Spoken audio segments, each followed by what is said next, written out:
netamente teórico, ¿no? Acerca de la biología celular y molecular. Pues en este caso vamos a marcar un tema más que nada práctico, un tema de laboratorio. Dicho esto, voy a empezar a compartir pantalla, justamente.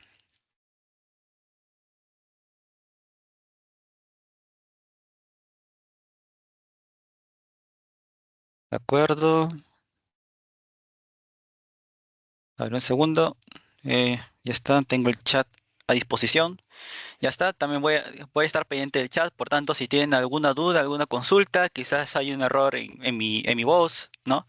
Alguna anomalía, voy a estar justamente pendiente también en mi celular. Dicho esto, espero que se me escuche muy bien.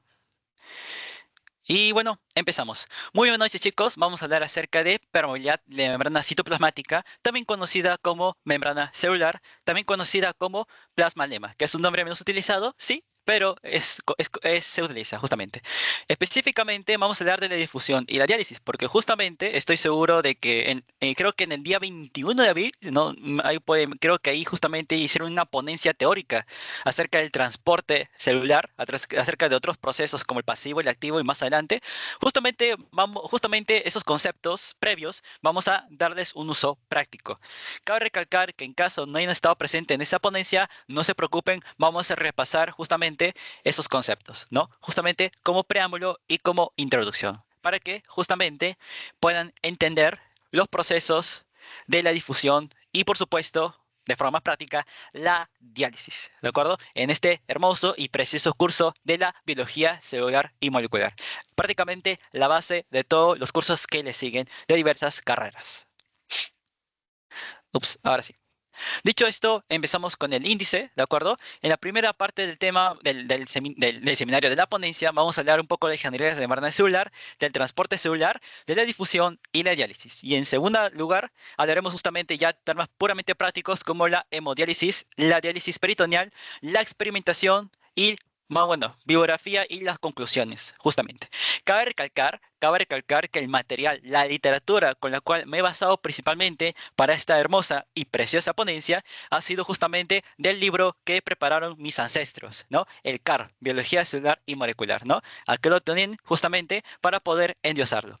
Y en segundo lugar tenemos otro libro hecho por mis ancestros, ¿no? El ROS de histología, ¿no? Tanto de biología, que tiene correlación en biología celular y molecular. Justamente ya me presentaron un poco, me voy a presentar para con mis propias palabras. Soy Terry Jordan Aranguren, como ven ese chico guapo de acá. Justamente me encargo de coordinar el curso de inmunología y de infectología básica en una academia privada. También fui tutor del proyecto Hermano Mayor de farmacología, específicamente en verano. También fui mentor académico de biología para cachimbos de manera presencial, justamente para poder ayudar justamente a los cachimbos a prepararse para los exámenes, justamente, ¿no? Y me he mantenido desde segundo ciclo como décimo superior hasta el día de hoy. Dicho esto, voy a formular las siguientes preguntas retóricas. Repito, las siguientes preguntas retóricas. No es necesario que las respondan, ¿de acuerdo? Son preguntas que deben pensarlas por sí mismo un ratito y quizás sacar unas respuestas. ¿Por qué no les voy a pedir respuestas? Porque justamente la intención de esta preciosa ponencia es justamente capacitarlos para que sean capaces de poder responder estas preguntas y por supuesto, como requisito de este precioso curso, el post-test. Dicho esto, ¿te has preguntado alguna vez cómo una célula decide qué entra y qué sale de su interior sin usar una sola gota de energía? Cabe recalcar que en esta pregunta con gota de energía me refiero justamente a la energía metabólica, ¿no? El famoso ATP, que se conoce como adenosín trifosfato, justamente, ¿no? Adenosín trifosfato, que sirve como la moneda energética, justamente. Siguiente pregunta, retórica. ¿Puede un simple principio físico como la difusión convertirse en la base de una terapia que salva millones de vidas? Como se dan cuenta, esta ponencia tiene mucha importancia en diversas vidas, en millones de vidas. Y si nuestro cuerpo puede depurarse gracias a una membrana, con depurarse, chicos, por su caso, me refiero justamente a la eliminación de desechos, ¿de acuerdo? Limpiarse, mírenlo así, como limpiarse, ¿no? Me depuro, me limpio. ¿Qué tan crucial es entender cómo funciona esa barrera? Un segundo, estoy emitiendo a alguien y ahora sí. ¿Qué tan crucial es entender cómo funciona esa barrera invisible llamada membrana celular? justamente. Barrera invisible porque justamente es imposible ver la membrana celular a simple vista. Necesariamente necesitamos de un microscopio óptico. Y es más, ni con eso nos basta. Necesitamos de un microscopio electrónico para justamente poder apreciarla. Dicho esto, voy pensando, ¿no? Mm, ahora sí. Continuando. Ahora sí, chicos, hablemos de las generalidades de la membrana celular. Por supuesto, algo corto, no de tanto detalle, porque esto es un tema práctico. Dicho esto, ¿cómo defino la membrana celular? La membrana celular es una estructura delgada, flexible, dinámica y asimétrica que va a delimitar a la célula, y se va a separarla justamente el medio interno de la célula, el medio intracelular del medio externo, del medio extracelular. ¿Para qué? Para así regular el paso selectivo de sustancias, Justamente, la membrana celular, chicos, la membrana celular justamente es una prácticamente Cabe recalcar que con selectivo quiere decir de que la membrana celular no se va a abrir con cualquiera, ¿de acuerdo? La membrana celular no es es una chica que no se va a abrir con cualquiera, ¿de acuerdo? Es muy selectiva sobre quienes van justamente a interactuar con ella. Dicho esto, vamos a conocerla, por supuesto. Antes de rajar de la membrana celular, hay que conocerla. Y aquí está justamente una imagen de histología de arroz, ¿no? De correlación biología celular y molecular, donde podemos apreciar a esta chica, a la membrana celular, ¿de acuerdo? Justamente puedo observar un poco de sus componentes. Puedo observar de que justamente es una bicapa lipídica. Digo bicapa, quizás no la aprecien, pero acá está una bicapa, ¿no? Una hemicapa, en este caso, externa, y aquí una hemicapa, en este caso, interna, ¿de acuerdo? De lípidos. ¿Cuáles lípidos, Terry? ¿Cuáles lípidos? Justamente los fosfolípidos, que como pueden apreciar son estos de acá, que parecen como unos chupetines con dos palos, ¿no? Como unos chupetines con dos palos, ¿de acuerdo? Y entre ellos también puedo ver otro tipo de lípidos, que son más rígidos, las moléculas de colesterol, justamente. Y no solamente es una bicapa lipídica, la membrana celular también tiene un componente proteico. Como pueden ver, estas gigantonas de color amarillo corresponden ¿a qué? A las proteínas. A las proteínas. Y cabe recalcar que las proteínas no les gusta estar solas, o menos a muchas de ellas no les gusta estar solas, no les gusta estar solteras. Así que, ¿qué va a ocurrir? Se van a casar, van a contraer matrimonio con los carbohidratos, con los hidratos de carbono. ¿De acuerdo? También puede justamente, sí, principalmente con los hidratos de carbono. Me quedo con eso principalmente. Dicho esto, acá está compuesta por una bicapa lipídica, está compuesta por proteínas, tanto integrales, es decir, aquellas que atraviesan la membrana celular, periféricas, es decir, que aquellas que no atraviesan la membrana celular, pero siguen ahí en la periferia, aún sí siguen interactuando con la membrana celular, y aquellas, y tenemos también, por supuesto, a los carbohidratos, ¿no? A los hidratos de carbono, entre ellas la manosa, ¿no? Las cuales justamente vemos de que los carbohidratos están orientados, como vemos, hacia el exterior, ¿no? Hacia el medio extracelular. ¿De acuerdo? Dicho esto, resumamos un poco acerca de su composición, ¿no? Que justamente redacta el libro hecho por mis ancestros, el CARP. Tenemos acá lípidos, correcto, que corresponden del 40 al 50% de su composición, ¿de acuerdo? Tenemos aquí a los fosfolípidos, al colesterol y a los glucolípidos, ¿de acuerdo? Si yo les dije que las proteínas no les gustan estar solteras, pues los carbohidratos van a un extremo. A ellos sí o sí no pueden vivir sin estando solteros. Sí o sí se van a asociar o a los lípidos o a las proteínas. En este caso, a los lípidos, glucolípidos. Luego también tenemos a las proteínas, a estas gigantonas de acá. Como dije, corresponden a un 30 a 60%, ¿de acuerdo? Tenemos a las integrales, a las periféricas y a las ancladas a lípidos. ¿De acuerdo?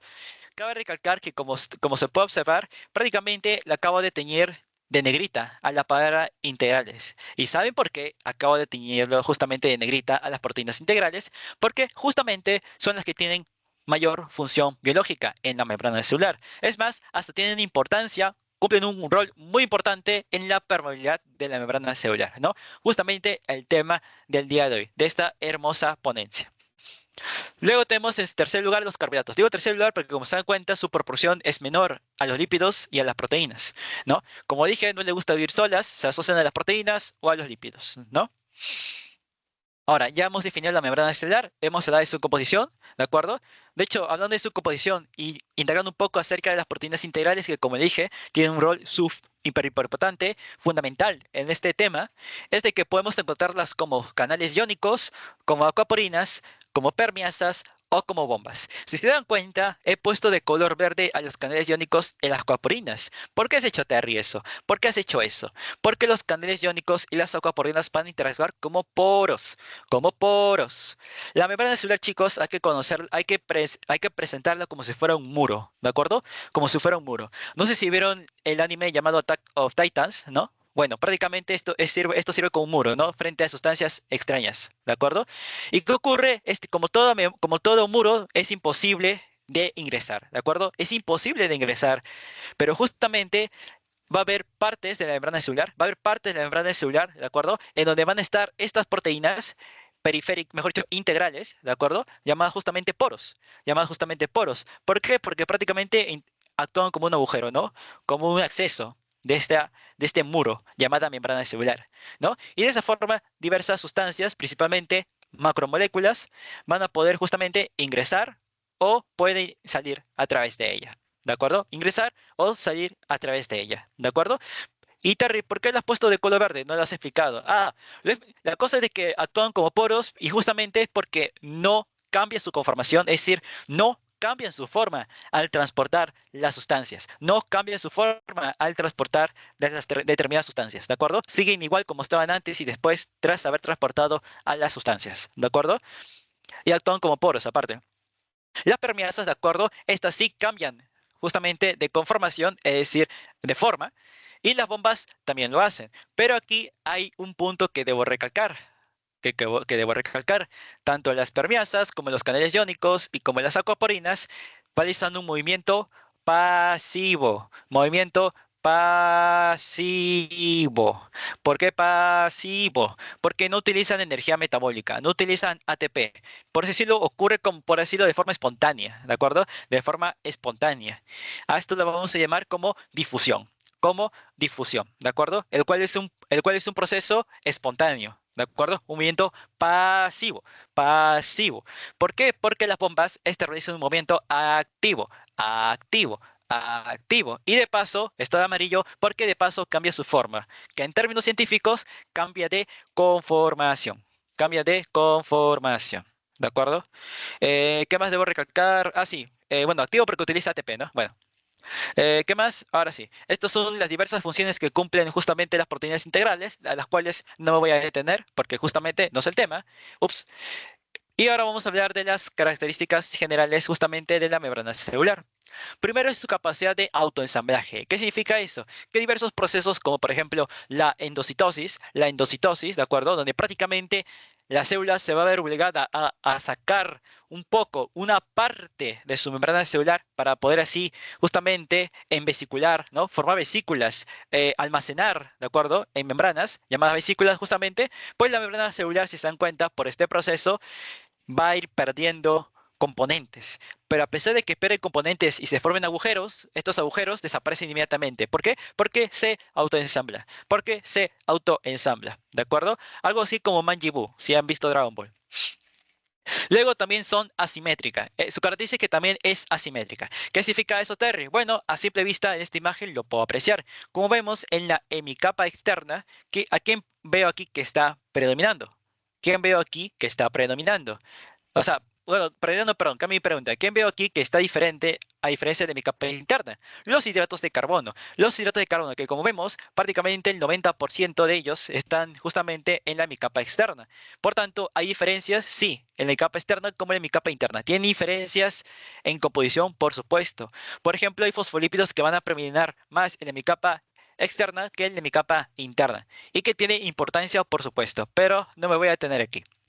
¿Qué más? Es dinámica. ¿Qué significa eso? De que, al igual que el río, está en constante cambio la membrana celular. Está en constante cambio la membrana celular, ¿no? De tanta endocitosis, exocitosis, síntesis de proteínas, ¿no? Anclaje de más componentes, la membrana celular está en constante cambio.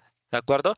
Es anfipática. Esto justamente se explica con la propiedad de los fosfolípidos. Con la propiedad de los fosfolípidos, ¿de acuerdo? Me voy a mejor aquí, más didáctico.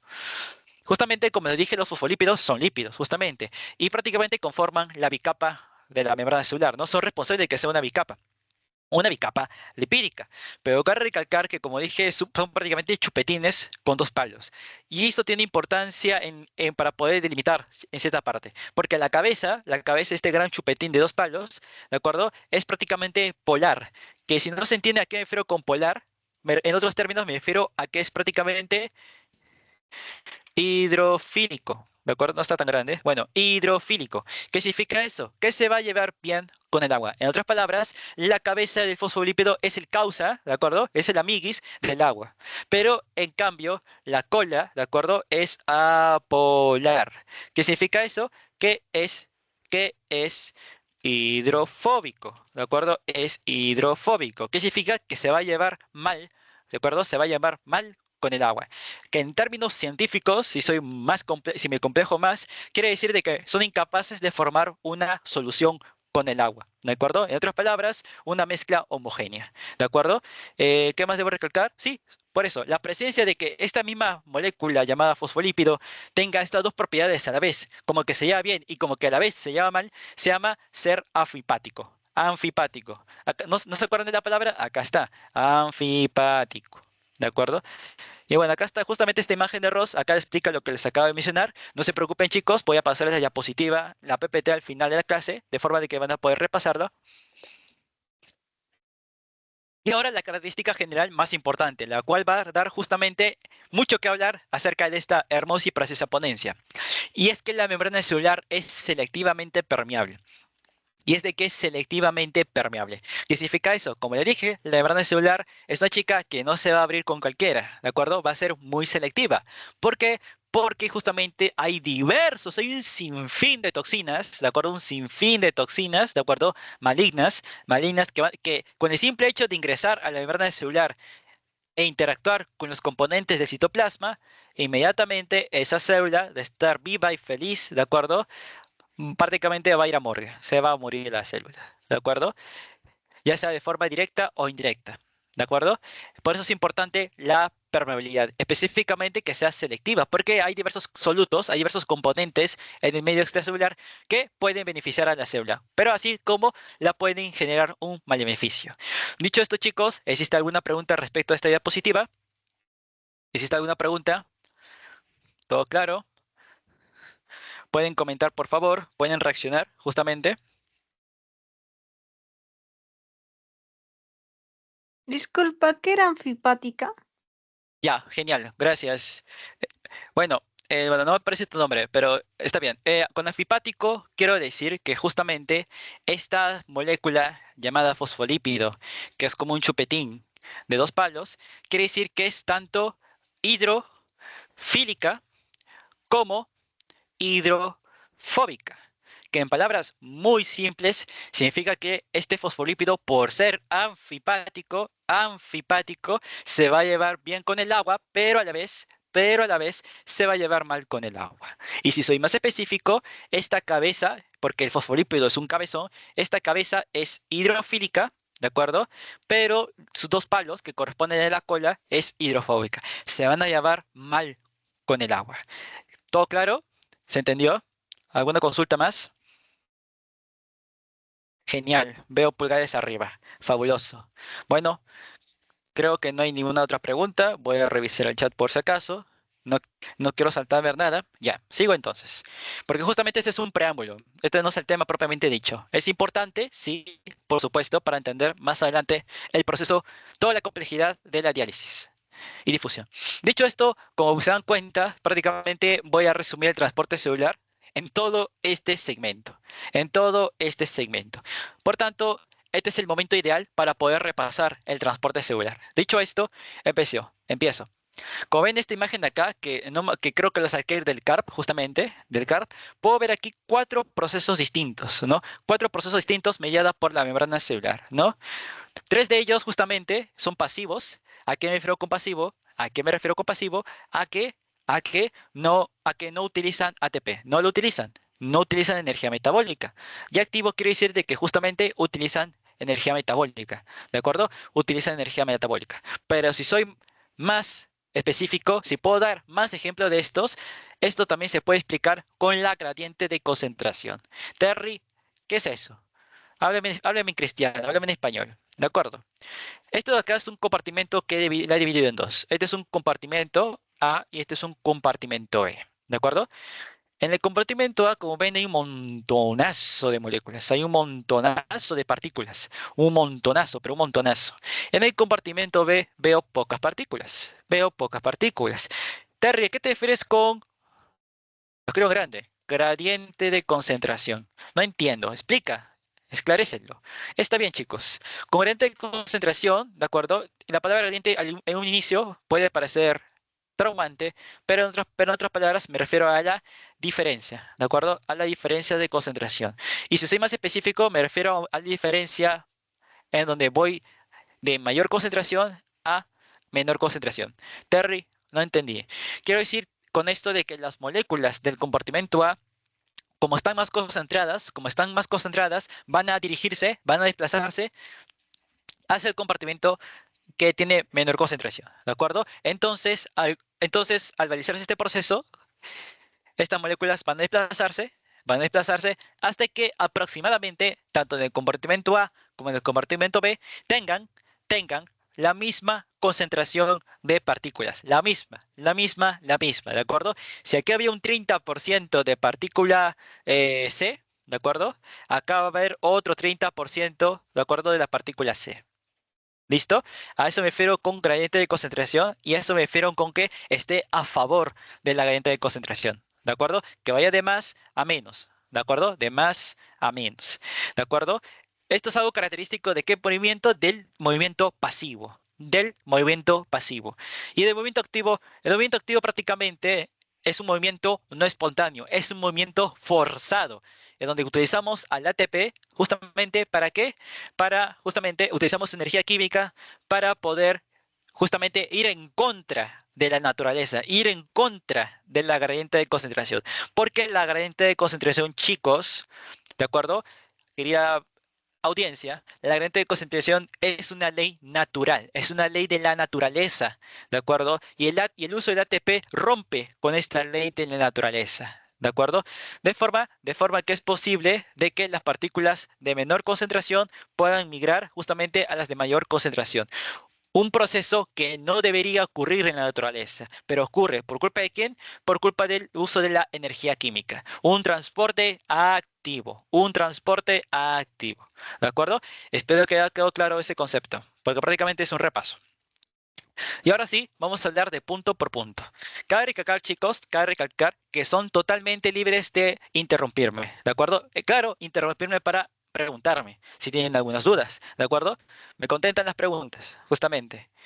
Ahora sí, vamos con el punto A. El punto A prácticamente es una difusión simple a través de la bicapa lipídica. Como vemos, implica un movimiento pasivo de solutos pequeños, ¿de acuerdo? Los solutos, es decir, las partículas que se van a transportar aquí, son pequeñas, son apolares, ¿de acuerdo? Y como dice aquí en rojo, en rojazo, no requiere transportadores y por supuesto tampoco requiere de ATP, como les estuve diciendo una y otra vez. Y como les dije, está a favor de la gradiente de concentración. Está a favor de la gradiente de concentración. ¿Listo? Ese es el punto A. Luego vamos con el punto B. El punto B, de acuerdo como vemos acá, dice una difusión simple a través de poros. Una difusión simple a través de poros. Como le dije, chicos, como le dije, ¿cuáles son los poros que les he mencionado anteriormente? Pregunta retórica.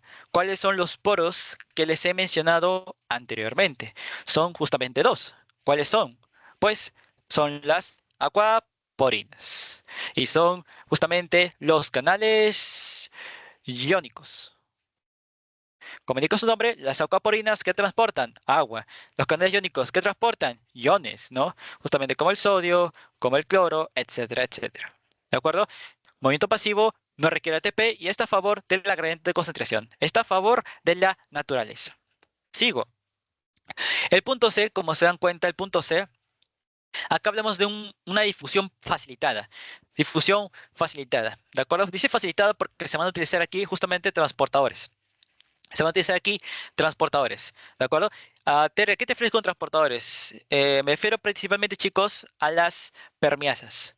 A las permeasas, ¿de acuerdo? A las permeasas. Que les dije que cambia su conformación, es decir, cambia su forma al momento de transportar las partículas, ¿de acuerdo?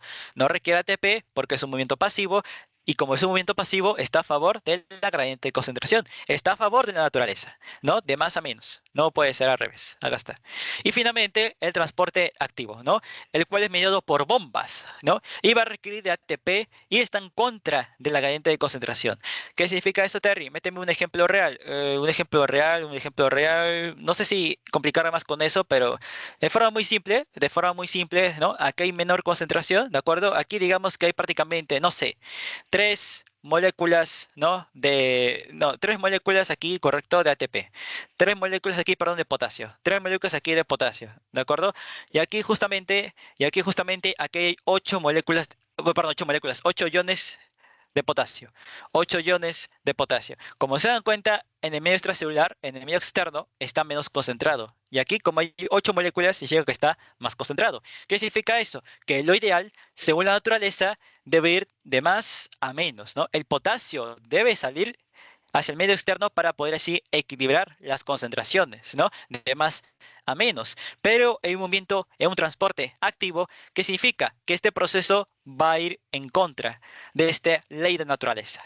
¿Qué significa eso? ¿Qué significa eso? Que de menor concentración va a ir a una zona de mayor concentración. ¿Cómo se llama esto? Transporte activo, en contra de la gradiente de concentración.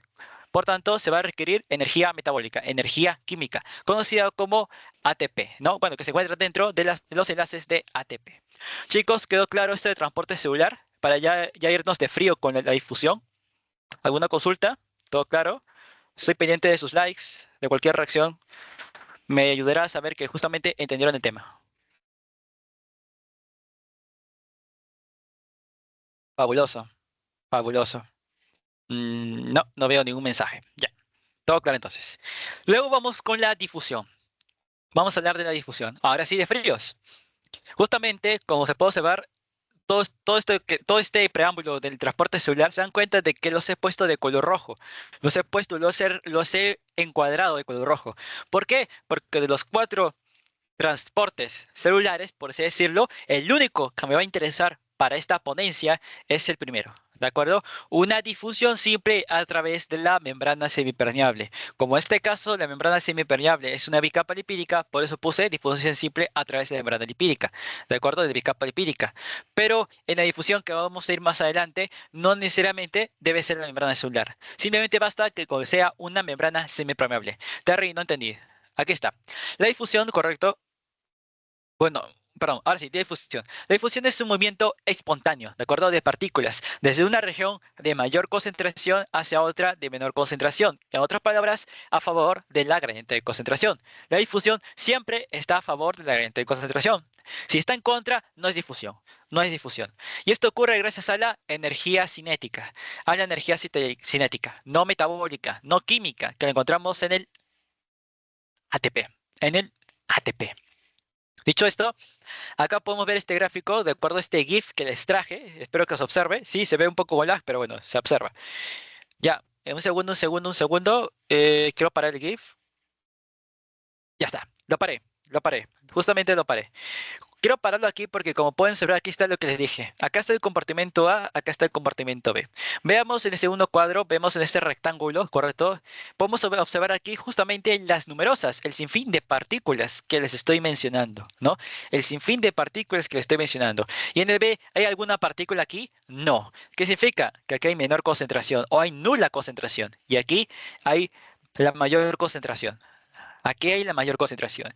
¿Qué ocurre? ¿Qué dice difusión? Es un proceso espontáneo dirigido, ¿no? De mayor a menor concentración. ¿De acuerdo? ¿Qué significa? Que teóricamente estas partículas deben desplazarse hacia el compartimento de menor concentración. ¿Y eso va a ocurrir? Pues para que eso ocurra, debemos quitar a esta barrera de color púrpura. ¿Ven esta barrera? Esto es una barrera, lo que evita de que las partículas del compartimento A van a poder interactuar con el compartimento B.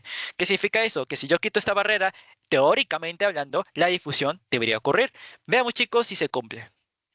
Ajá, se cumplió. Como pueden observar, las partículas prácticamente de acá han migrado de allá. Y no solamente eso, sino que miren, prácticamente la concentración se está igualando. Prácticamente la concentración se está igualando, ¿ven? ya se igualó. La concentración ya se igualó. Todo esto, chicos, que les acabo de explicar, esto es microscópico. Esto es microscópico. Es imposible que yo vea esto microscópicamente. Yo no veo átomos. Yo soy incapaz. Por lo menos que yo sepa, yo no tengo superpoderes para ver los átomos, para ver las moléculas desplazándose de forma aleatoria. Que yo sepa, no tengo esos poderes. Y que yo sepa, los seres humanos tampoco.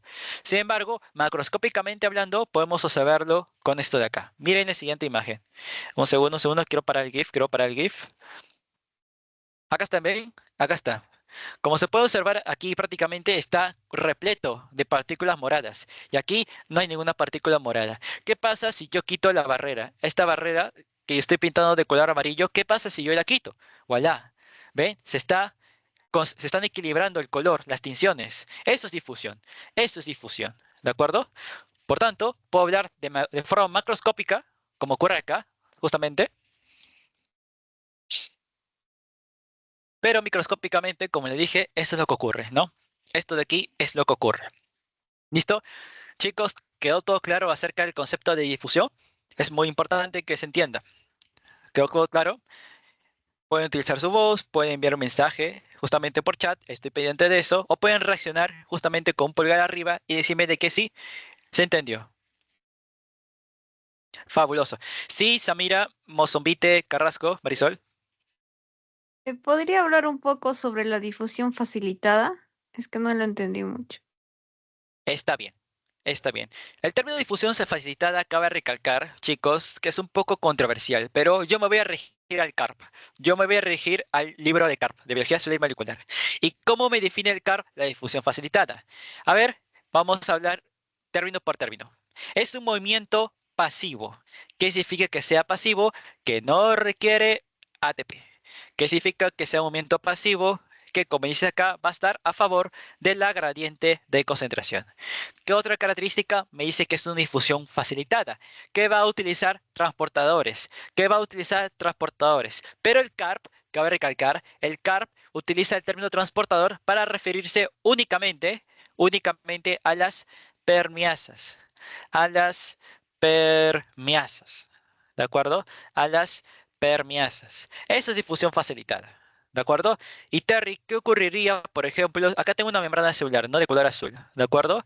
Acá dibujo otra proteína integral, ¿de acuerdo? Pero esta proteína integral es un canal iónico, ¿de acuerdo? ¿Qué significa que es un canal iónico? Que transporta iones, ¿no? Que transporta iones. ¿Será acaso difusión facilitada? Según el CARP, no es difusión facilitada, es difusión simple, ¿de acuerdo? ¿Por qué? ¿Qué tiene que hacer para que sea difusión facilitada? Tiene que utilizarse transportadores, como las permeasas, ¿de acuerdo? ¿Quedó claro, Samir? ¿Alguna otra consulta? No se entendió quizás. Mándeme un like, si no. ¿De acuerdo? Veo un like, supongo que se entendió. Gracias por preguntar. Voy a revisar el chat por si hay alguna duda. No, aparentemente no hay ninguna duda. Entonces sigo con la difusión. Y hay algo que olvidé mencionar y es muy importante. Es el famoso movimiento browniano. ¿Ya? No sé si se escribe, ¿de acuerdo? Me pueden corregir, me pueden mencionar en el chat con eso. Es el movimiento browniano. Terry, ¿qué es el movimiento browniano? El movimiento browniano, chicos, como hemos visto acá en todo momento, estamos viendo aquí justamente, es el movimiento espontáneo, es un movimiento aleatorio. Como movimiento aleatorio quiere decir de que las partículas van a desplazarse donde se les da la gana, ¿de acuerdo? De forma aleatoria. No hay nada que determine hacia qué punto va a ir específicamente. Es aleatorio y es espontáneo, ¿de acuerdo? Y es una forma de expresión de la energía cinética, ¿de acuerdo? De la energía cinética. Recordando un poco la física, recordemos que existe energía, justamente energía cinética, energía potencial, ¿no? Entre otras más, ¿no? Como la energía eléctrica, entre otras más, ¿de acuerdo? Pero es la energía cinética la cual va a permitir el movimiento. ¿Y cómo las partículas expresan la energía cinética? A través del movimiento browniano, a través del movimiento browniano. Como dije, no sé si así se escribe, pero se llama el movimiento browniano. Como ven, es un movimiento aleatorio, ¿de acuerdo? Que Sirve de expresión de la energía cinética. ¿Cómo se expresan cómo expresan las partículas su energía cinética? A través del movimiento browniano, ¿de acuerdo? Y cuando este movimiento browniano es dirigido a causa de la gradiente de concentración, vamos a llamarlo difusión. Vamos a llamarlo difusión. Y cabe recalcar que la base del movimiento browniano, gracias a la energía cinética, son los constantes choques que ocurren. Son los constantes choques que van a ocurrir. Y se puede observar, miren, las partículas, si lo ven detenidamente, están chocando entre sí, ¿de acuerdo? Mientras más choques haya, el movimiento browniano va a ser mayor. Por tanto, la difusión va a ser mayor. Espero que haya quedado claro. De lo contrario, son totalmente libres de interrumpirme, ¿de acuerdo? Para poner justamente sus dudas. A todo esto, chicos, no sé si tienen conceptos previos de este tema, ¿de acuerdo? Pero dicho esto, voy a recurrir a ustedes, ¿de acuerdo? Justamente Gumball Watterson se incorporó a mi clase para hacerles la siguiente pregunta. ¿Existen factores que afecten la velocidad de la difusión? Repito, ¿existen factores que afecten la velocidad de difusión? Chicos, ¿alguien se anima? Quizás alguien conoce un poco o quizás un poco por intuición. ¿Qué factores podrían acelerar la difusión? Como pregunta bien Gumball Watterson.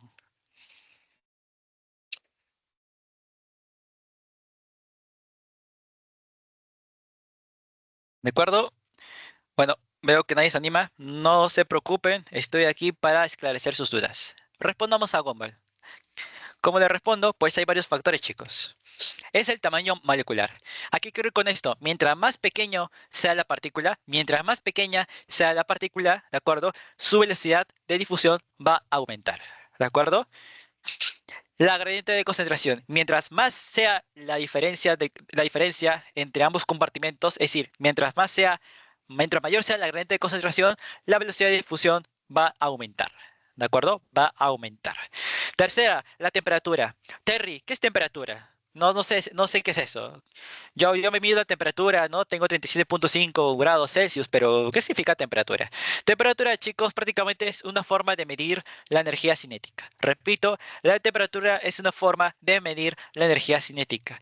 ¿Qué significa eso? De que si la temperatura la encuentro elevada, la energía cinética va a encontrarse elevada. Así es, va a encontrarse elevada. Por tanto, mayor movimiento browniano y por tanto, mayor difusión. Mayor difusión. ¿De acuerdo? Y última característica, el espesor. Mientras la membrana semipermeable sea más delgada, la velocidad va a aumentar. La velocidad va a aumentar. Y si se dan cuenta, chicos, prácticamente he puesto de color rojo la palabra gradiente de concentración. Y eso tiene un fundamento. ¿Por qué puse eso? ¿Por qué me tomé la molestia de poner el rojo? Es porque la difusión, como les dije, es movimiento browniano dirigido por la gradiente de concentración. ¿Qué significa de eso? Que si la gradiente de concentración no existe, no existe gradiente de concentración, entonces no existe difusión. El movimiento browniano no va a desplazarse a ningún otro lado de forma, por decirlo, dirigida. ¿De acuerdo? Por eso lo pongo de rojo. Y ya está, chicos. Con esto he terminado esta diapositiva. Antes de pasar a la siguiente diapositiva, ¿hay alguna consulta? ¿Hay alguna consulta? ¿Todo claro? Pueden levantar su mano. Son libres totalmente de interrumpirme. Me basta con que dejen un like y ya con eso continúo. Ya está, veo likes, veo 2 likes, fabuloso, veo 3 a 4 likes, me emociona más, 5, 6, fabuloso. Y más likes. Sigo entonces. Como dije, les voy a pasar esta PPT al final. Bueno, en PDF justamente. Así que son libres totalmente de estudiarlo. Y bueno, vamos a hablar ahora sí de la diálisis. Ya hemos hablado de la difusión. Ahora hablemos de la diálisis. ¿Cómo defino diálisis? Diálisis es un proceso de separación. Quiero recalcar este concepto al 100%, por favor. Separación, separación, separación, separación, separación, separación, separación, separación, separación. ¿Por qué recalco de forma molesta la palabra separación? Aquí da la definición. Proceso de separación de moléculas, ¿de acuerdo? Según su tamaño a través de una membrana semipermeable, ¿no? De una membrana semipermeable, permitiendo el paso de moléculas pequeñas, pero va a retener a las moléculas grandes. Terry, no entendí. ¿Por qué rayos has estado fascinándome con la palabra separación? No hay problema, aquí voy a esclarecer sus dudas. Para eso estoy aquí, chicos, para eso estoy aquí. ¿Qué significa eso? Pues acá hay una membrana semipermeable. ¿Qué significa? Que prácticamente permite el ingreso de determinadas partículas, ¿de acuerdo? Permite el ingreso de determinadas partículas. Estas membranas semipermeables que se van a utilizar en la diálisis, chicos, justamente se caracterizan por ser membranas porosas. ¿Qué significa? Que tienen poros, que tienen poros. Pero como se dan cuenta, los poros tienen un determinado tamaño. ¿Qué significa esto? Que si yo utilizo determinadas macromoléculas, como cuáles, Terry, como las proteínas, como los carbohidratos, específicamente los polisacáridos, como los lípidos, ¿no? Como los ácidos nucleicos, estas moléculas son macro, o sea, son gigantes. Y si se dan cuenta, la proteína es incapaz de atravesar la membrana, porque el poro es, no es tan grande como para que permita el desplazamiento de la proteína. ¿De acuerdo? Pero en cambio, los solutos, es decir, las pequeñas moléculas, ¿de acuerdo? Ellas sí van a poder atravesar, ¿de acuerdo? Por tanto, si aquí hay una menor concentración y aquí hay una mayor concentración, ¿de acuerdo? Estos solutos son totalmente libres, ¿de acuerdo? A través de un movimiento browniano desplazado por gradient de concentración hacia ir hacia este compartimento de acá, ¿no? En este caso, el compartimento A, abandonando el compartimento B. ¿Hasta qué? Hasta justamente poder equilibrar ambas concentraciones, ¿de acuerdo? A la naturaleza le gusta el equilibrio, ¿de acuerdo? El equilibrio. ¿Y qué ocurre con las proteínas terrestres? Digamos que aquí hay tres proteínas y aquí hay 12 moléculas de proteínas. A pesar de que el gradiente de concentración, a pesar de que la naturaleza le diga, oye, tú tienes que irte para acá. A pesar de eso, la proteína es incapaz de realizar difusión. ¿Por qué? Porque por los poros, justamente, por el tamaño de los poros de esta membrana semipermeable. Semipermeable porque no permite el ingreso de cualquiera. ¿De acuerdo? Se va a retener las moléculas grandes. ¿Quedó claro, chicos, este concepto? Porque si no se tiene este concepto, pucha, lo demás no se va a entender. Bueno, espero que sí. Continúa. Acá está. Justamente acá está lo que les dije, pero claro, graficado mejor. ¿Por qué? Porque Terry no sabe dibujar. Acá está.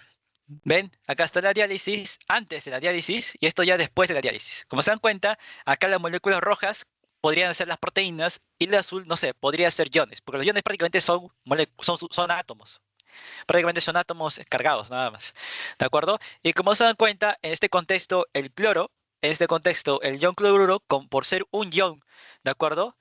Va a poder atravesar la membrana semipermeable. En este caso se le llama la bolsa de diálisis. La bolsa de diálisis. Va a poder atravesarla. ¿Por qué? Porque como les dije, estas bolsas que se van a trabajar en la diálisis tienen poros, pero estos poros no son tan grandes, no son tan grandes como permitir que cualquier molécula pueda atravesarla. En este contexto, las proteínas son incapaces de poder atravesar la membrana semipermeable, ¿no? Como vemos acá. ¿Ven? Como vemos acá. ¿Ven? Prácticamente siguen en el mismo lugar estas moléculas grandes. En cambio, las moléculas chiquitas, prácticamente una gran parte ha ido hacia el medio extracelular, hasta poder equilibrar ambas concentraciones. ¿De acuerdo? El fundamento de la diálisis. Lo acabo de repetir por si no quedó claro. ¿De acuerdo? O si alguien justamente no se animó a preguntar. Entonces, ¿cuál es el fundamento de la diálisis? En la difusión simple, justamente, ¿no? Un movimiento pasivo, un movimiento pasivo. Hablemos de las aplicaciones, ¿no? Porque, pucha, ¿para qué estoy estudiando esto? Tiene que importar algo, ¿no? Claro, claro que va a aportar. Por ejemplo, en el cambio de tampones sin desnaturalizar proteínas. A ver, por favor, esclarece, en español. Ok. Desnaturalizar proteínas. Chicos, lo que ocurre, quizás lo vieron esto en la clase de biomoléculas, las proteínas son susceptibles a los cambios bruscos, ¿de acuerdo? De pH o de temperatura. O de temperatura. ¿Qué significa eso? Que si eres una proteína con determinadas funciones, una proteína de estructura cuaternaria o terciaria, y prácticamente la paso de medio ácido a un medio alcalino o al revés, así de golpe, ¿de acuerdo? O de un medio frío a un medio totalmente caliente, así de golpe, la proteína va a perder complejidad y va a perder función. En español, va a desnaturalizarse. Va a desnaturalizarse. ¿De acuerdo? Va a desnaturalizarse. Ups, batería. Ups, ya, va a desnaturalizarse. Va a desnaturalizarse. ¿De acuerdo? ¿Y qué ocurre? En laboratorio, correcto, en la parte clínica, ya laboratorio, mejor dicho, va a haber, va a haber varias proteínas que son de sumo interés, ¿de acuerdo? Son de sumo interés, ya sea para la vacunación, para aplicación de fármacos, ¿de acuerdo? Para terapias. Ya las proteínas es muy importante saber manipularlas. Y digamos que a mí se me ocurre, no sé, transportar una proteína de un medio ácido a un medio alcalino, ¿de acuerdo? Me urge hacerlo, pero estoy consciente de que si yo desplazo esa proteína a un medio alcalino de golpe, esa proteína se va a desnaturalizar. esa proteína se va a desnaturalizar, esa proteína se va a perder. Entonces, ¿cómo lo desplazo sin desnaturalizar la proteína? Ahí es donde entra mi causa, la diálisis, ¿de acuerdo? La diálisis, ¿de acuerdo? Ahora explicamos esto. Pues digamos que tenemos una muestra de proteínas. La vamos a embolsar justamente en una bolsa de diálisis, ¿no? Una membrana semipermeable. Esta bolsa de diálisis lo voy a sumergir a un tapón de externo. En otras palabras, en una solución con un pH distinto. Luego los solutos por diálisis, ¿qué significa? Que las moléculas pequeñas, en este caso los solutos, van a salir por difusión y las proteínas, como moléculas grandes, se van a retener. Y de esa forma, el pH de la bolsa de la diálisis va a sufrir cambios necesariamente leves. Ah, Terry, no te entendí. Por favor, tienes que graficarlo. Es imposible que yo lo entienda así. No hay problema, no hay problema. Yo lo repito, pero con gráfico. ¿De acuerdo?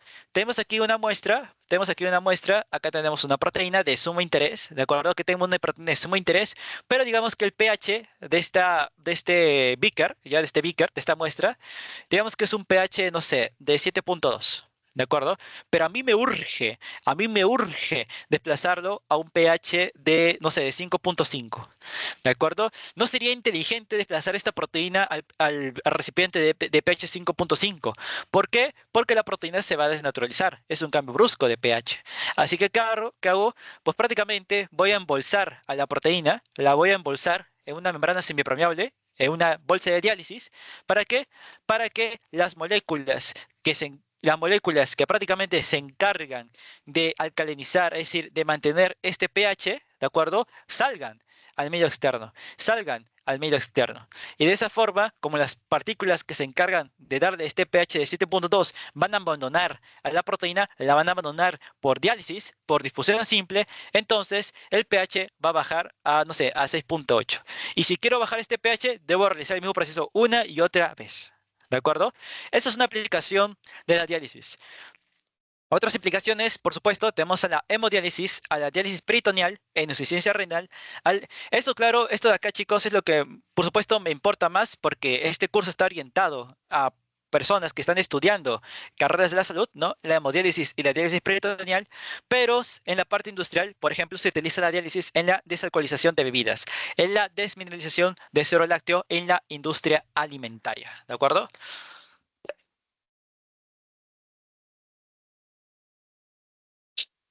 Ahora sí. ¿Qué me quedaba? ¿Qué me quedó? Ah, sí, justamente. ¿Y por qué la hemodiálisis y la diálisis peritoneal son utilizados en pacientes con insuficiencia renal? Para estos chicos hay que entender para qué rayos me sirve un riñón. ¿Para qué rayos sirve un riñón? Quizás han dado esa pregunta, o quizás ya lo sepan, ¿no? ¿Para qué me sirve el riñón con respecto a la sangre? ¿Qué se encarga el riñón? ¿No? ¿Produce orina? Sí, produce orina. ¿Pero con qué intención produce orina el riñón? ¿Se han preguntado alguna vez? Pues ahorita mismo lo voy a responder. Acá está un riñón, ¿no? Esta forma de frijol. ¿Podría Ah, dime, ser dime. para filtrar la sangre? ¿Para filtrar sangre dijiste? Bueno, el riñón filtra la sangre. Así Sí, es filtra la correcto. sangre, absorbe todos los nutrientes y producto de ello se produce la orina. Así es, fabuloso. Como dijo bien justamente eh, parte del auditorio, no, lo siento, no puedo leer tu nombre, prácticamente dijo de que, como bien explicó, el riñón prácticamente se va a encargar de filtrar la sangre, ¿no? Permitir que justamente los nutrientes prácticamente se sigan manteniendo en la sangre, pero los desechos, ¿de acuerdo? Vayan directamente a la orina. En otras palabras, producción de orina. Terry, ¿puedes graficarlo? No hay problema. Felicito, por supuesto, a quien haya participado. Lo dijo bien, lo dijo muy bien. Bueno, voy a graficar aquí el riñón, ¿de acuerdo? Voy a verificar aquí el riñón. Espérate, lo voy a dibujar esto de negro. Voy a verificar aquí el riñón, ¿de acuerdo? Esto de rojo representa la arteria, esto de azul representa la vena. Esto de negro representa el uréter, ¿ya? El uréter. ¿Listo? Expliquemos lo que dijo muy bien su compañera. ¿Qué dijo? ¿Qué dijo? Pues acá está la sangre, acá está la sangre. La sangre tiene nutrientes, sí, tiene nutrientes. Digamos que tiene proteínas, ¿ya? Las proteínas plasmáticas, muy importantes. ¿Como cuál es, Terry? Como la albúmina. Como la albúmina. La albúmina es muy importante. La van a llevar en diversos cursos o quizás ya sepan un poco de su importancia, pero ahí está la albúmina. ¿De acuerdo? Pero así como la sangre tiene nutrientes, también la sangre se encarga de transportar justamente desechos a los riñones. ¿De acuerdo? Esta sangre de acá que está ingresando al riñón está cochina, ¿de acuerdo? Asquerosa está esta sangre. Tiene muchos desechos, ¿no? Tiene muchos desechos, como por ejemplo la urea, ¿no? Como por ejemplo la urea. Entonces, ¿qué va a ocurrir? El riñón justamente de forma muy compleja, va a prácticamente desplazar a la sangre, la va a filtrar para que así, justamente, una vez salga del riñón, esta sangre todavía pueda mantener sus nutrientes, pueda mantener, en este caso, las proteínas plasmáticas como la albúmina, pero con lo cochino, como por ejemplo la urea, esta va a ir a otro compartimento, ¿no? Va a ir hacia el uréter, ¿no? Y se va a concentrar, ¿no? En un líquido bien amarillento que conocemos como orina, ¿no? Esto lo vas a desechar, ¿no? Lo vas a desechar en tu tracto urinario, ¿de acuerdo? Esa es la importancia del riñón. Como ustedes pueden dar cuenta, ¿no? La separación. Prácticamente, ¿qué estoy haciendo, chicos? Miren cómo entra aquí el término de la diálisis. Prácticamente estoy aquí reteniendo, repito, estoy reteniendo las moléculas grandes. ¿Qué molécula grande me interesa? La albúmina. La estoy reteniendo. ¿Por qué? Porque es una molécula gigante. ¿De acuerdo? ¿Y qué estoy desechando? ¿Qué se está saliendo? ¿Qué está abandonando el compartimento, en este caso, los vasos sanguíneos? La urea. La urea, que corresponde justamente a los solutos, ¿no? Al desecho. ¿Y qué estoy haciendo? Prácticamente lo estoy separando. Justamente como me he tomado la molestia de poner en negrito esta difusión. Bueno, no lo puse en negrito, pero les he explicado, ¿no? La separación. La separación. Entonces, ¿qué ocurre en un paciente con insuficiencia renal? Esta capacidad de riñón se va a perder. Esta capacidad de riñón se va a perder. Es por eso que existe la hemodiálisis y la diálisis peritoneal. ¿Para qué? Para poder justamente reemplazar esta función de riñón, ¿de acuerdo? Y así el paciente no pueda fallecer justamente a causa de la insuficiencia renal, ¿no? A causa de la acumulación de tóxicos y demás, y diversas toxinas, ¿de acuerdo? Diversos electrolitos, inmensas cantidades de aguas que se están acumulando en la sangre y que deben ser sí o sí eliminadas porque de lo contrario, patologías. De lo contrario, patologías. ¿De acuerdo? Ahora acá tiene un cuadro comparativo acerca de la hemodiálisis y la diálisis peritoneal. Sé que este cuadro parece aterrador, no se preocupen, en las siguientes diapositivas vamos a esclarecer paso por paso la hemodiálisis y la diálisis peritoneal, pero quiero que esto sirva como un preámbulo, ¿de acuerdo? Como una introducción. A ver, vemos la hemodiálisis versus diálisis peritoneal, ¿de acuerdo? Como estamos en diálisis, ¿qué utilizamos? Una membrana semipermeable. ¿Hay diferencias? Sí. En la hemodiálisis utilizamos una membrana semipermeable artificial, llamada dializador, que aparte de que actúa como una membrana semipermeable, es también una máquina que va a realizar otros procesos más aparte de la diálisis, como la ultrafiltración. Que no se asusten con este concepto, lo vamos a ver más adelante, pero es un preámbulo, justamente. Luego tenemos a la diálisis peritoneal, que va a utilizar una membrana semipermeable, pero natural. ¿Cómo cuál, Terry? Como el peritoneo. Como el peritoneo. Terry, ¿qué es el peritoneo? Estoy recién llevando biología celular molecular, no llevando anatomía todavía. Ya no se preocupen, lo vamos a ver más adelante. Pero si resumo, el peritoneo es prácticamente una envoltura, ¿de acuerdo? Una membrana semipermeable que va a envolver, va a revestir, ¿de acuerdo? Así como el folder reviste tus cuadernos, el peritoneo va a revestir la cavidad abdominal, en gran parte, ¿de acuerdo? Y a diversos órganos internos, como las vísceras. ¿Listo? Lo vamos a utilizar de membrana semipermeable en la diálisis peritoneal. En la hemodiálisis, una membrana artificial, como el dializador. El acceso. ¿Cómo es el acceso a Terry? Pues en un momento nosotros tenemos que justamente ingresar, ¿no? Justamente vamos a tener que justamente ingresar el dializado. ¿Y cómo lo hacemos? En la hemodiálisis justamente utilizamos una fístula arteriovenosa. En español, Terry. Con fístula arteriovenosa, chicos, me refiero prácticamente de que aquí está la arteria y aquí está la vena. Con fístula arteriovenosa, ¿de acuerdo? Con fístula arteriovenosa significa que prácticamente la vamos a fusionar. Vamos a fusionar a estos dos vasos para que así la vena pueda engrosarse, ¿de acuerdo? Porque acuérdense, esto es un concepto ya de cultura general. Cuando nosotros queremos inyectar, correcto, diversos fármacos por vía justamente sanguínea, no lo hacemos en la arteria, lo hacemos en la vena. ¿Por qué? Porque la vena tiene bajo presión. Si nosotros cometemos el error de inyectar en la arteria como tiene alta presión, el paciente se va a desangrar. ¿De acuerdo? Por eso fístula arteriovenosa. También justamente injertos, que es más que nada tubos, ¿ya? Y un catéter central, que es otro tubo, con otro nombre complejo. Y la diálisis peritoneal, otro tubo, un catéter. ¿De acuerdo? ¿En dónde? En el peritoneo. Por eso diálisis peritoneal. ¿Y en dónde encuentro el peritoneo? En la cavidad abdominal. ¿De acuerdo? Todo esto aquí ya se explica por sí mismo. Todo esto de aquí se explica por sí mismo. Esto estoy con calor. Ahora, hay diferencias también, por supuesto, en la frecuencia. Esto es muy importante porque prácticamente el paciente con insuficiencia renal tiene dos opciones. O te vas a hemodiálisis o te vas a diálisis peritoneal. ¿De acuerdo? Y justamente tiene sus ventajas y desventajas. Veamos de que justamente la hemodiálisis implica 3 veces por semana. 3 veces por semana, ¿de acuerdo? En cambio, la diálisis peritoneal, pues acá está más fregado, porque miren, en la diálisis peritoneal prácticamente ambulatoria, en la diálisis peritoneal ambulatoria, conocido como KPD, prácticamente el paciente tiene que dializarse 4 a 5 veces por día. O sea, eso es bastante fregado, ¿sí o no? Prácticamente, tú quieres estudiar, tienes que dializarte, lo siento. Luego está la diálisis peritoneal automatizada, que como dice su nombre, automatizada, se ve de esa forma automática, ¿no? Mientras estás durmiendo, mientras estás estás justamente dializando, ¿de acuerdo? Lugar de realización, esta es otra diferencia importante. ¿De acuerdo? La hemodiálisis se realiza en los centros especializados. Es un proceso que se necesita de un personal especializado. Por eso se realiza en hospital o en las clínicas. ¿De acuerdo? En cambio, la diálisis peritoneal tiene la ventaja de que lo puedes hacer en casa tú solo. Tú mismo te puedes dializarte. ¿De acuerdo? Ahí, con esto ya podemos ver dos diferencias importantes, ¿no? Dos ventajas y desventajas. ¿Cómo cuáles? En la hemodiálisis, ¿de acuerdo? La frecuencia es menor. ¿De acuerdo? La frecuencia es menor. ¿Qué significa? Solamente debo dializarme 3 veces por semana. Pero el paciente que quiere una diálisis peritoneal va a tener que dializarse prácticamente todos los días, de 4 o 5 veces o incluso más. ¿De acuerdo? Pero claro, de noche. Pero ¿cuál es la desventaja de la hemodiálisis? Que tienes que irte sí o sí a pie al hospital o a la clínica. Tienes que justamente fichar, tienes que hacer una cita y es un proceso más complejo. En cambio, la diálisis peritoneal lo puedes hacer cuando se te dé la gana. Tú mismo te la autoministras en casa. ¿De acuerdo? Si trabajas en casa, pues mejor. Sin embargo, también hay otros criterios. Por ejemplo, la hemodiálisis se realiza en pacientes inestables, ¿de acuerdo? Pacientes inestables justamente por diversas patologías que los comprometen, ¿de acuerdo? Como aquellos también que presentan peritonitis. Si obviamente presentas peritonitis, no te puedes dializar por peritoneo. ¿Por qué? Porque el peritoneo está inflamado, ¿de acuerdo? Y también aquellos pacientes que no tengan un soporte domiciliario, ¿de acuerdo? Sin soporte domiciliario. En cambio, la diálisis peritoneal, ¿de acuerdo? Está indicado para pacientes con enfermedades cardíacas, ¿de acuerdo? Con niños y en zonas alejadas o sin acceso vascular. Justamente recalco esto de zonas alejadas porque justamente, como hemos explicado, la hemodiálisis ¿dónde se realiza? En los centros especializados, en el hospital. ¿De acuerdo? Entonces, si tú vives prácticamente, no sé, a 20 kilómetros de un hospital, te recomienda la diálisis peritoneal. ¿Por qué? Porque lo haces en casa.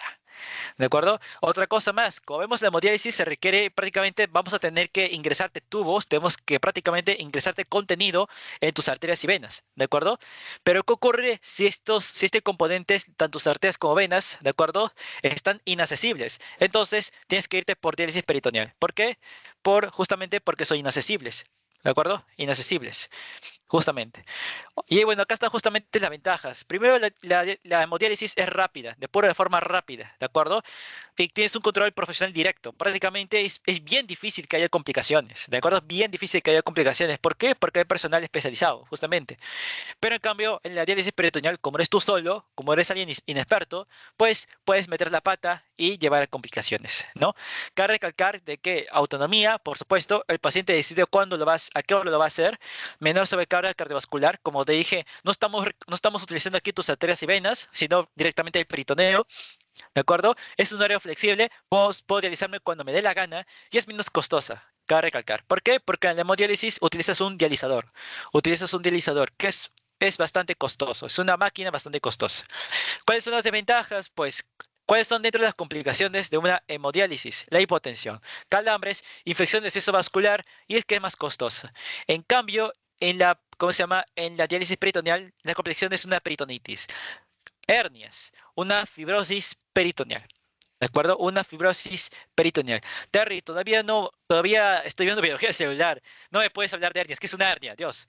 Las hernias son prácticamente protrusiones, ¿de acuerdo? Son protrusiones prácticamente de contenido, sí, prácticamente eso, protrusiones anómalas de contenido, ¿de acuerdo?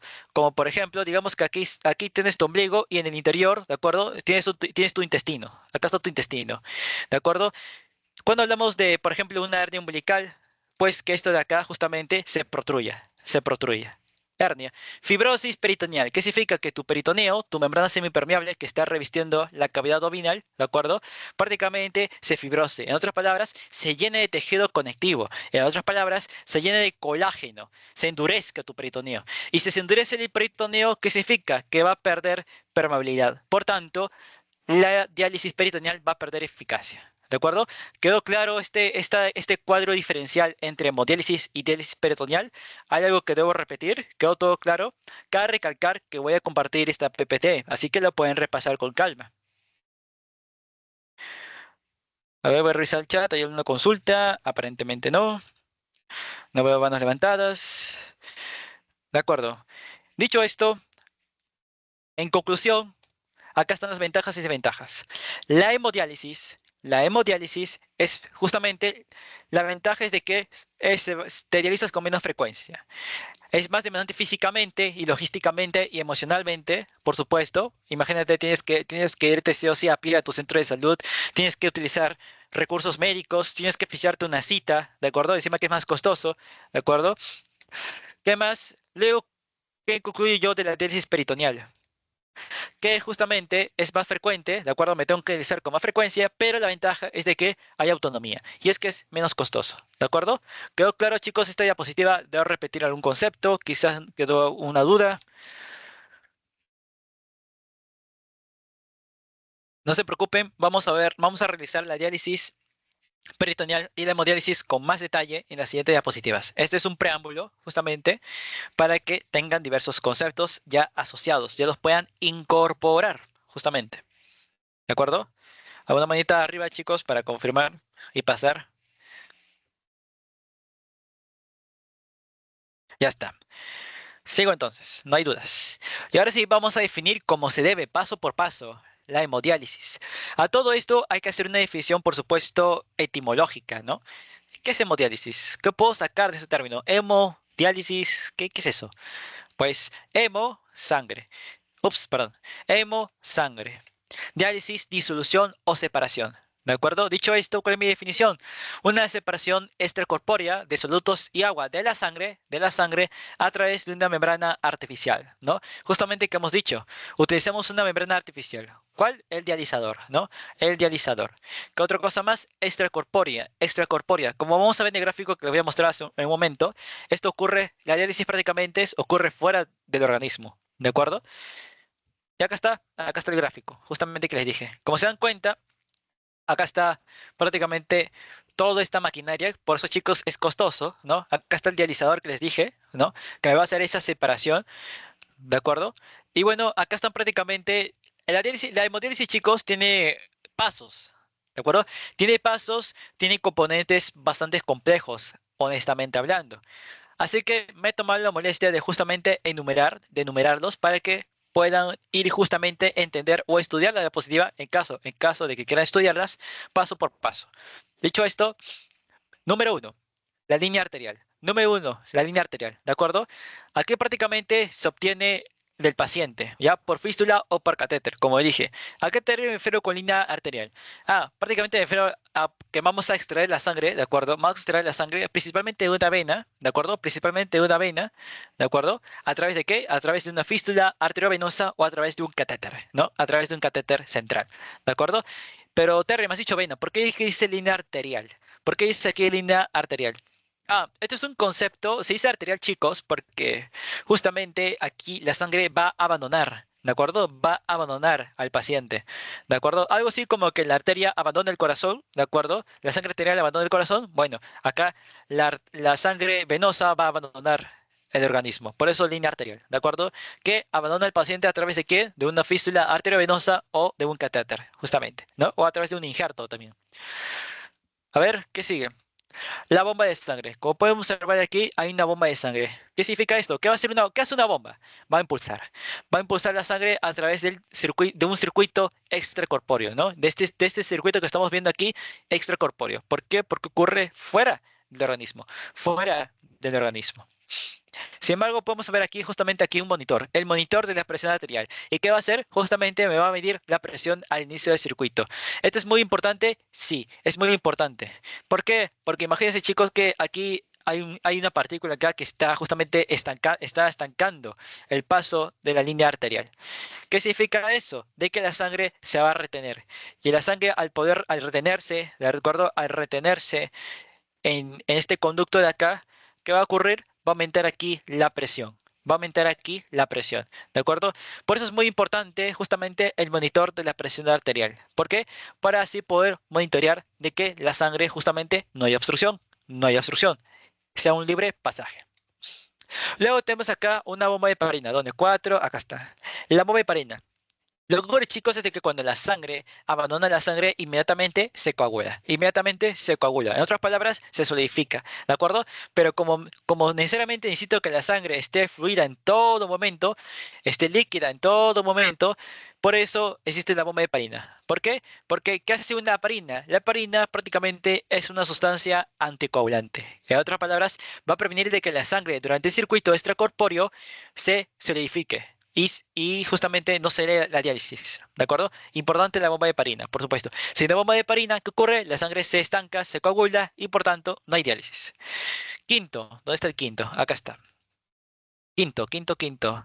¿Qué me dice el monitor de presión de entrada? Justamente, el monitor de presión de entrada, el cual justamente va a vigilar la presión antes de que la sangre de la línea arterial ingrese a esta máquina llamada dializador. Importante, como le dije, para evaluar si hay obstrucciones, porque si hay obstrucción, la presión va a aumentar. Y me doy cuenta de que aquí algo anda mal. Número 6. Dializador. Dializador, el cual justamente va a contener la membrana semipermeable. Va a contener justamente la membrana semipermeable. Luego tenemos el dializado fresco. El dializado fresco. Como se dan cuenta, al dializador, correcto, aparte de que está ingresando la sangre a través de este conducto, ¿no? La línea arterial, justamente al dializador, también este dializador, como puedo observar aquí, prácticamente están ingresando aquí dos conductos. Prácticamente están ingresando dos conductos, justamente. Y es importante, sí. El primero de ellos, que justamente es el número 7 que se está apuntando aquí, es el dializado fresco. ¿De acuerdo? Es el dializado fresco, el cual va a ser una solución, ¿de acuerdo? El cual se va a encargar de absorber toxinas, ¿de acuerdo? Y así poder corregir justamente desequilibrios, ¿de acuerdo? Y es porque el dializado fresco justamente está libre de solutos. ¿Qué significa? Que hay menor concentración. Es que hay menor concentración, ¿de acuerdo? Que hay menor concentración. Y eso es importante, por supuesto, porque va a ser víctima de la difusión simple, ¿de acuerdo? Corrigiendo así los desequilibrios. Siguiente, dializado usado. Dializado usado. Número 8. Dializado usado. ¿De acuerdo? Prácticamente el dializado fresco, correcto, el dializado fresco, de acuerdo, que prácticamente les traje de este recipiente y que ingresa al dializador, de acuerdo, una vez de que se carga de toxinas de la línea arterial, ahora va a salir por otro tubo hacia otro compartimento, ¿de acuerdo? Hacia otro compartimento. Y ahí se va a quedar a ser eliminado, ¿no?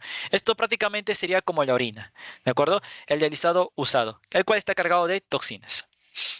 A todo esto que es un dializado, repito, el dializado es prácticamente la solución que se va a encargar de retener, de absorber todas las toxinas de la línea arterial. De esa forma, la línea arterial va a depurarse, va a limpiarse, va a pasar de ser una sangre cochina a ser una sangre limpia.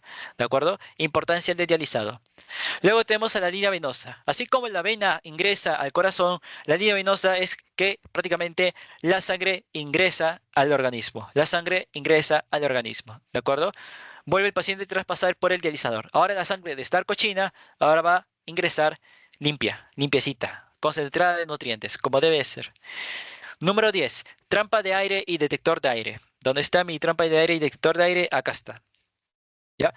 Como dice su nombre, a trampa. ¿Qué significa trampa? De que justamente va a obstruir el paso de aire, ¿de acuerdo? Y justamente se va a encargar de detectarlo. ¿Para qué? Para evitar de que las burbujas de aire justamente entren a la circulación y generen un émbolo, ¿de acuerdo? Generen un émbolo, el cual puede conllevar a diversas complicaciones, Sin embargo, este proceso es prácticamente infrecuente. ¿Por qué? Porque gracias a la presencia de la trampa y detector del aire, ¿de acuerdo? Evita de que el aire justamente ingrese a la sangre y de esa forma forme burbujas que obstruyan la sangre y genere justamente patologías. Y número 11, creo que es el último, el monitor de presión